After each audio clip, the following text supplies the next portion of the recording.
bring Dante in here and Bang in here, and we're gonna bring our guest.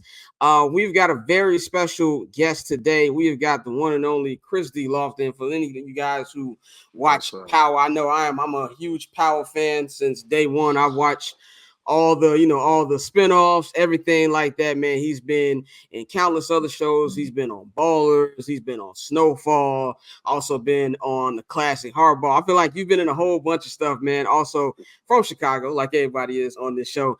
Kris, thank you for joining us. How you feeling, man? Man, I'm good. I love that. I like that little intro. I appreciate that. Thank you. I appreciate it. You just went through a little resume. I ain't mad at it. Yeah, man, I'm a big fan, man. Been watching your work for a minute.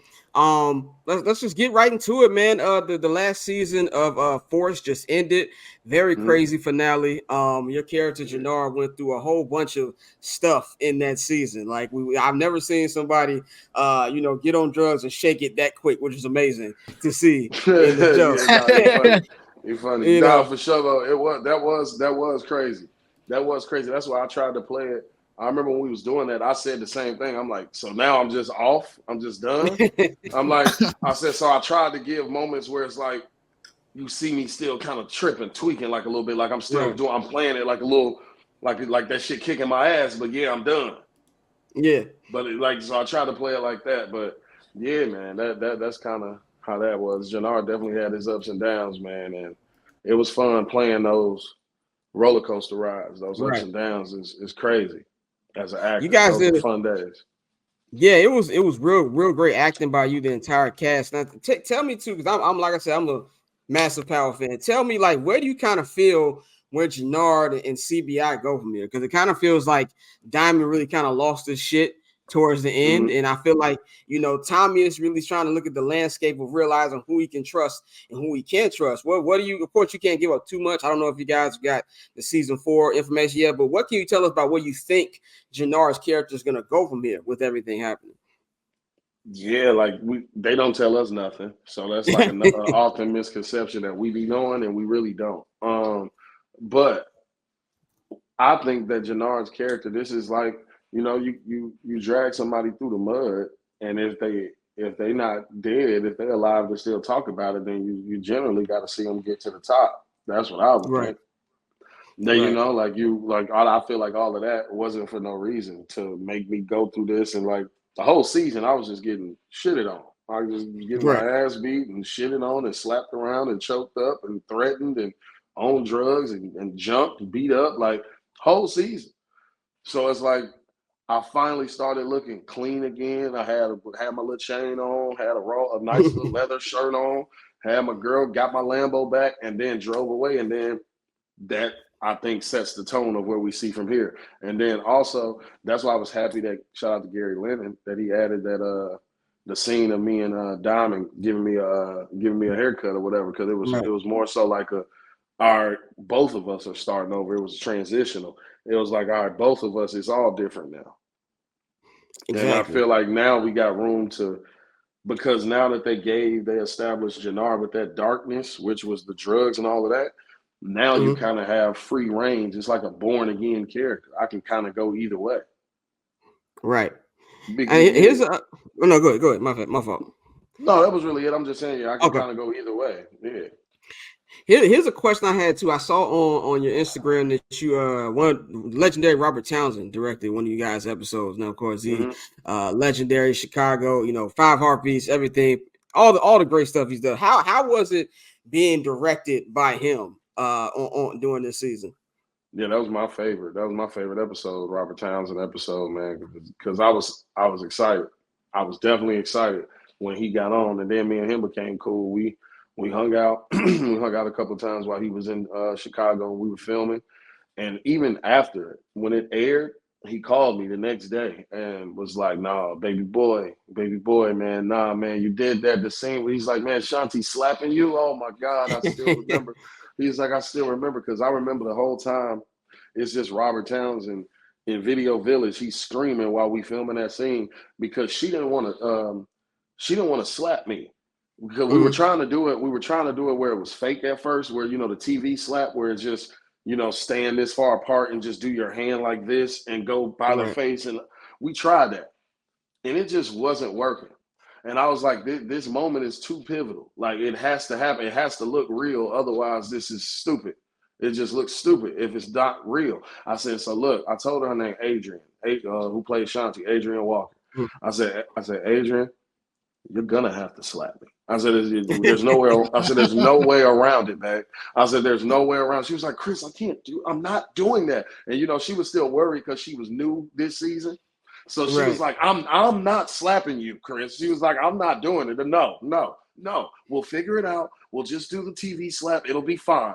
And I let her do it for like 2-3 takes. And I was like, now do you get why you have to slap me for real? Because I said it was terrible, wasn't it? Terrible, right? I made her go to the village and watch it. I said, it looks terrible, right? I said, now will you just slap me? And then now Robert Towns is screaming at village while we filming it. Slap him. Slap his ass, Adrian. Slap his ass. Slap him again. Slap him again. Bro, I took about 26 slaps for that moment. Damn. And that's why a lot of those moments that they kept, that shit was real. When I said, oh my God, like that was real. Because one of the times he's screaming, so he's hyping her up, right? So everyone, she's doing it more realistic as he's screaming it. She's like, okay, hit him again, slap his ass, hit him again. And then she just lost control, hit me with her forearm. Missed the hand and hit me with this part of her forearm right here. And that's when I was like, oh my God. I didn't break character though. I was just like, damn, Shanti. And like I kept it like that and just staying in character. And I said, fuck it. I hope that's the take they use because my mouth is definitely bloody now. Yeah, it was definitely real. I definitely didn't feel like she had an issue with it when she originally did it because you can feel that through the TV. Yeah, no, she didn't. Shout out to Robert Townsend. Speaking of that, to go back to your question, that's all Robert Townsend. If it wasn't for Robert Townsend, I don't think nobody else could have got her to really take it there the way he did. Because, like I said, he was just yelling, bro. Real life. Slap his ass. Slap him again. Slap his ass, Adrian. I'm like, man. And he was like, no, Kris. He just came running out, gave me a hug, like, you're a trooper, baby boy. He was like, there ain't many actors who would do what you just did. That's dope as hell. Yeah. No, that's crazy, G. And I know the finale dropped right around the time that the strike officially ended. I know you guys were on strike for over 140 days. What were some of the things you did, to keep yourself busy during that time? And how was it, having a project like Power Out and you can't go out and actively discuss it and promote it? That shit killed me. I ain't gonna lie. Like for a minute, it was like depressing that I couldn't promote it because I knew what it was gonna be.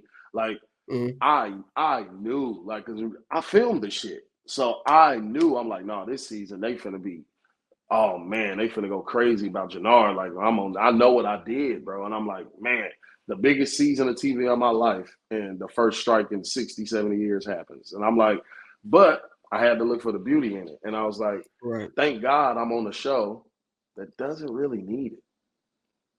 Like, I mean, it'd be nice if I can go out here and go do Breakfast Club and go get on First Take and be talking to Stephen A. doing these interviews and getting some Instagram followers. That'd be cool. But in theory, thank God I'm on a show like Power that it don't really need no promotion. Niggas is gonna watch fucking Power, and that's just what it is. 100%. And it was like, now some people may not catch on as soon because we're not promoting, so they might not. I used to run into people saying like, oh man, when's season 2 dropping? When's the season 2 dropping? I'm like, nigga, episode 7 is tomorrow.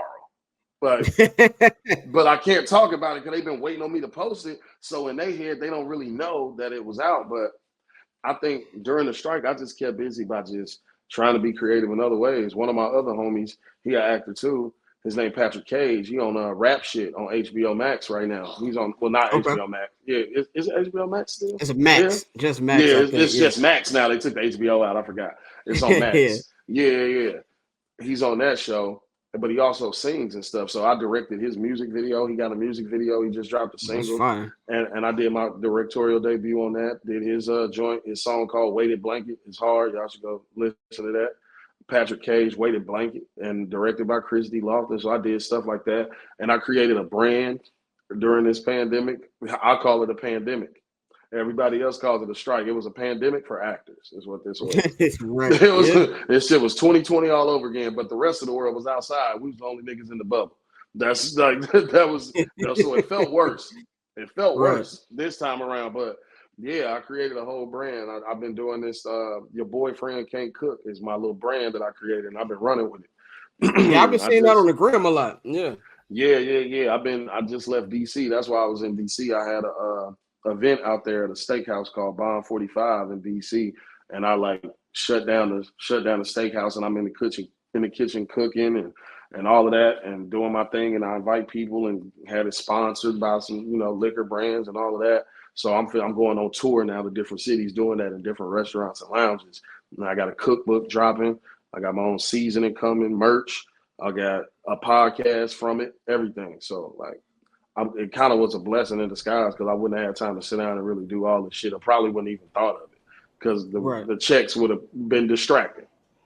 Exactly.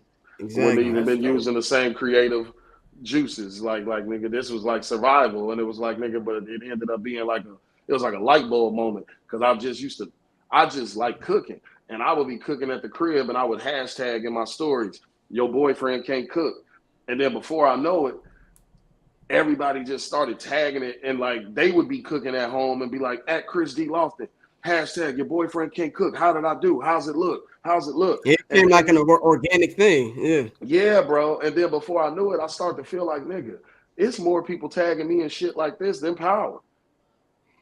Like they tagging more about your boyfriend can't cook than like this because they don't even know Power's on right now. But this your boyfriend can't cook. If I slap it in their faces, this is what they gonna think I'm doing right now. And then they'll find out about Power.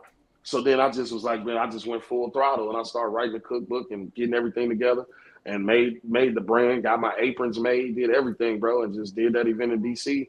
And now I got my second one in Atlanta on December 10th. I'm doing it in Atlanta. I'm going crazy with it. And what I thought that was dope, because I did see that on Instagram, and I saw, that a couple of the stars on Power was there, and it seems like that the show, damn, we lose them? I don't know. Hope you didn't. We might have lost it for a minute. Here we go. Can you hear me? Here we go. Right. Yeah, we got you. Yeah, we got you, y'all. 1 second. Yeah, we good. I'm gonna come back in. All right, cool. You gonna come back in? We gonna come back in. Okay, we gonna have him back up here in a minute. Yeah, that was dope. You Scott with the questions and shit. Nah. Someone in the chat called me Folks Levitar. Let me show that comment real quick. Yeah, Folks Levitar. Okay, I think we got him back. This is all call me, and when that happens, you gotta go back in. Yeah. Yeah, we got you now. We got you now. I got you, JR. You said you saw it on the gram, and what? That's where you left off. Yeah, so I saw it on the gram, and I saw a couple of the stars from Power was over there with you too. And it seems like that this show, more than anything, it feels like family.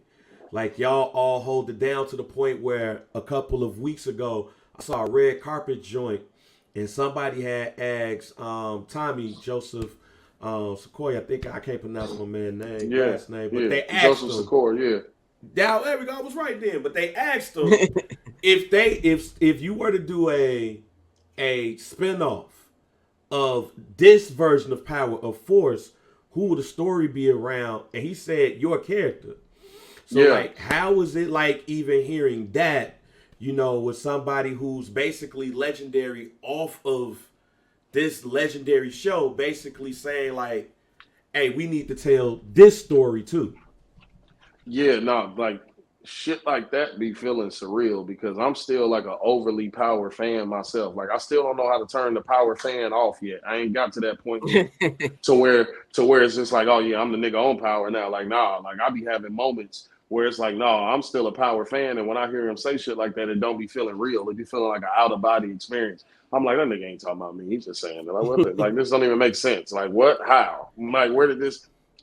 Because it's still new to me. So to hear that, it's surreal. And it feel like a blessing. And it's love, though, man, because Joseph Secor, like, if it wasn't for him, I wouldn't be on the show. Like, he vouched for me and didn't know me from a can of paint. He just saw my audition tape. And he stopped them from casting who they wanted to cast. They had somebody else. Fire. Yeah, they had like three other people in mind. It was between, I don't even know if I should say that, but yeah, I know YG was one of the people. Okay. Oh, hell no. And Keith Powers was one of the other people that they wanted. And he too light skinned. There was there was another player involved as well. that I was told. I don't know how true that is, but I was told that there was 3, and they were about to go in another direction until Joseph saw my audition tape, and then he sent it to 50. Then 50 sent it to Courtney, and then Bond sent it to the showrunner, and then before you knew it, I was on the phone with the showrunner, and he was giving me notes about it to retape it, and then it just went from there. Have you met anybody? I just want to have one question, babe. My fault. Have you talking about how big of a Power fan you are besides Joseph Core? Have you met anybody from the OG Power? Like, I know I've seen you with Michael Rainey Jr., who plays Tariq, but like, have you met Omari Hardwick or anybody else from the original? I did a little short film with Omari before. I got a scene with him in a short film called that he did with Megan Good called A Boy, a Girl, and a Dream. And it's funny because that was before Power, and I did a scene with him, like just walking up to him. That was only in one scene in the movie, but it was with him, talking to him. And then like a couple of years later, now I'm in the Power universe. So that's crazy. So yeah, and I know his brother real well, Omari's brother. That's my dog. So yeah, I met a few of those people. I met Holly, she's super dope. Lucy Walters, Patricia, Kate from the original, Tommy's mom. Shane Johnson, who plays sax, that's my boy. That's fine. Yeah, I pretty much, Jerry Ferreira, who's Proctor. I've met him multiple times because he's managed by the guy who made Ballers, who's the showrunner of Ballers and Entourage, and the creator of both of those. That's Proctor, Jerry Ferreira's manager. So I'm always around those guys, and they all friends, so they hang out. So I see him a lot. I've seen a lot of them. That's dope, man. Jerry Ferrara, he has like two of my favorite TV shows. Outside of Power, which is in my top 10, but Entourage is my goddamn shit. Entourage really that's mine too. That's literally what I did. I literally moved to LA because of Entourage. Yeah, well, you feel me then. You feel me 100%. Literally, before I cut you off, go ahead. Yeah, no, you good. That's literally the reason. All right, but my fault, man. Go ahead. No, you good. So, Power, this force. The one thing that kills me about shows about Chicago is they don't feel like it's Chicago. Mm-hmm. Power, I was worried that it wasn't going to feel like Chicago. But you see the streets. It don't feel like the street names have changed. Mm-hmm. Even when you look at the camera work, it feels like the camera people and the directors like really make sure that you see the crib. And then also, like, for example, like I noticed y'all was like off Paulina and over there. And I'm like, yo, I know that because my cousins lived in those same apartments that's over there where all of that shit's happening at. And then also bringing in actors from the crib, like, of course, but, shouts out to our man, Ricky Rampage Cowan, who is like, is basically dog. Like and that's my former student. You know what I'm saying? Fire. So it's like, yo, I'm seeing people, from the crib, and it feels very much so authentic, even though you got Tommy coming from New York. So like tell us about how you feel being in a show that's just really authentic crib. Like even saying some of the slangs, like when you killed when y'all killed the old boy, you was like on phone them, and I was like, okay. Yeah. Like bro, talk about that. Now I be trying to sneak so much of that shit in, bro, because like a lot of us, it ain't that many of us from Chicago, like in the main cast. You know what I'm saying? But like a lot of our guest stars and co-stars be from Chicago because they want local hires. They generally don't, want to fly people out just if they finna be in 1 or 2 episodes or something like that. They typically don't do that. They'll fly you out if you're gonna be in like 3 or 4 though. But other than that, they try to go local. So we got the chance to make it feel real with a bunch of great local Chicago talent. And that's important to me because, like, bro, like, I feel like you. Like I said, I'm a fan first. Like, I love TV and I love film. So it's just like, I wanted that shit to be real too. And I didn't want to be a part of the show that people say ain't Chicago. So I tried to do little things like that. Like, I'm saying on phone them, and I did that every single take, bro, to make sure. I'm like, y'all gonna either have to just cut this completely or you're using it.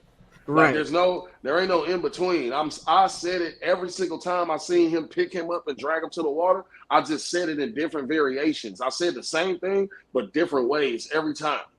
I just wanted to make it slightly comical. Like I wanted to find, and then a lot of the scene, sometimes it'd be hard to stay in the scene when you're not doing a lot of talking. Yeah. And you just standing there. So for me, I try to find like, all right, what are little moments that I could have where it's like, yeah, it's not my scene. This is clearly about Diamond taking care of this baby daddy and low-key coming back into the old Diamond that I know. That's the why of the scene. The scene ain't got nothing to do with you, Jannard. So shut the fuck up and relax. Let him do his thing, right? But find a moment that can just add to the scene. So and to me, that was the moment I was like, you know what? When he started taking them to the water, I'm gonna act so excited like a little kid. I want the little brother in me to come out. I want the little brother, like whatever my big brother's doing, I'm doing it. Oh hell yeah, nigga, on phone man. Let's go. Like let's go right now. Like I wanted to make it like you know what I'm saying? That's what I was thinking in my head, because in the script, there's no words. In the script, it's just Diamond takes him to the water, and Jannard follows him, and that was it. Yeah, like, you know what I'm saying? So I added all that. Yeah, last question I got for you. I'm familiar outside of the acting. I'm familiar with you with music. You know. Oh, word! Wow. Because when we was doing WindyCityUnderground.com, you actually got on me. You're right. You actually got on me because and probably you and Fake Shore Drive. You went, but you got on me because I was playing the old song, and I was like, "Well, send me some new shit." I never got the new shit, so I know you're doing the cooking. Of course, you're doing the acting. Will you ever jump back into music? That's funny because my boy is over here right now. The dude Patrick Hayes that I told you on rap shit, he's here right now, and he was just telling me, he was like, "Bro, like, just come over here. The mic is right here. Just do something. Like, just do it. Like, you don't have to put it out, but just do it." He's like, "Bro, like you can actually still do that shit. Like, why are you not doing it?" But I don't know. Like, I don't know. And what's crazy is now that I really feel like I have the lifestyle to back it up, and I could really do it, because like you then really go. You're really Lambo Loft now. You're really Lambo Loft now. Like I could really make that shit look like Lambo Loft, and the fact that you said that is crazy. Nigga, you're crazy. You're crazy. But yeah, nigga, like I think about that shit every time. Every day I wake up sometimes, and I be like, today's gonna be the day I get these niggas 16, and I don't know, but every day I wake up and I say, today is the day I'm gonna get these niggas 16, and it's so funny that you said that. He's talking about music, Patrick. And I'm just sorry, Patrick. He was like, look, man. He called me Lambo Loft. Hey, look, the one thing that I can say about WindyCityUnderground.com in general is that we touched damn near everything right now. You and Ricky on Power. We got Domity out there doing MTV and shit. We got this right here because Scott was on that mark damn near all the time with all of his music. So it's great seeing the growth and everything that's been associated with you. And I know everybody from the woods and that thing, everybody looking at this shit too. Like, they really excited about this shit as well. So, man, congrats to you and everything you got going on. I got one last question before we get you out of here, man. This is a sports show, man. We all know Chicago sports is in flux, to say the least. With everything going on with the Bears, the Bulls, I'm not even going to talk about the damn White Sox. To you, what's your kind of like your thought on like the current, I want to say, hell of Chicago sports right now? Honestly, man, I think all our sports teams right now, we just in a rebuilding stage. Damn near. Except the Bulls. I don't think the Bulls are in a rebuilding stage. They just need to restructure some shit. It ain't necessarily rebuilding. They ain't got to – I don't even think they need to blow up the team, but one of them got to go. They got to pick one. DeMar or Zach got to go. One of them. Yeah. I don't know. I say personally, I would keep Zach and get DeMar, because I feel like DeMar got more trade value than Zach personally, even though DeMar's old and DeMar's older. DeMar older than Zach, and I just think he plays a slower game, even though I think he's a little bit more consistent than Zach. But I just think that Zach got that flash, and that if he didn't have nobody else who was basically him but a slowed down version in the way, he would go off more. Because when DeMar wasn't there, Zach was going off way more than he goes off now.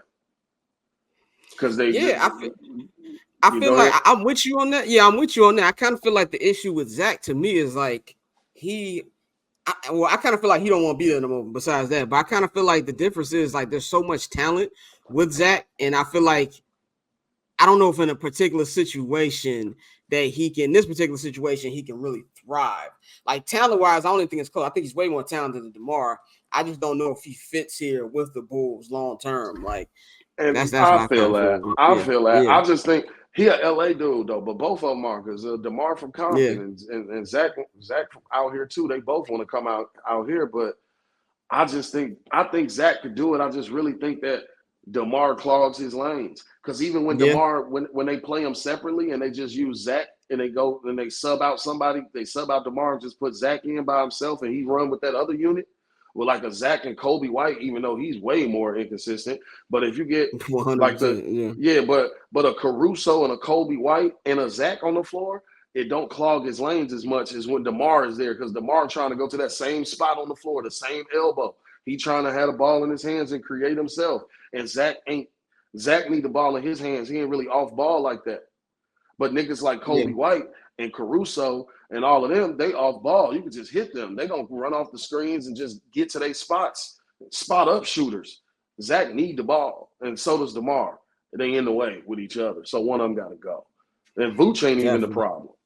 Yeah, Vooch definitely. Vooch gets a lot of unnecessary hate, but yeah, he does. Vooch, a lot of unnecessary hate. Vooch is wrong, bro. He was killing shit. Vooch doing what he's supposed to be doing. I think it's just his kind of game don't really win in the NBA anymore. But you can't get mad at him. It's just we gonna see though. I think in a couple weeks, one of them two are not gonna be on the team, man. But we appreciate you, man, for coming on, man. Grace us with your time, man. Definitely. Can you let everybody know where to get in tune with you, your brand, everything you've got going on? Yeah, follow me on Instagram at Kris D Lofton, Kris with a K, none of that CH shit. And it's a real Kris D Lofton on Twitter. Somebody hacked me, so now I had to throw the real in front of there because I'm really not the guy who would put the real, as opposed to what. I had to do that. I was forced to do that. And then Your Boyfriend Can't Cook everywhere on Twitter and Instagram at Your Boyfriend Can't Cook. That's the brand I'm pushing I'm pushing that damn near more than Kris Lofton these days. That paper on display, haters old news, money on the other line, so I'm not gonna hold you. Money on the other line.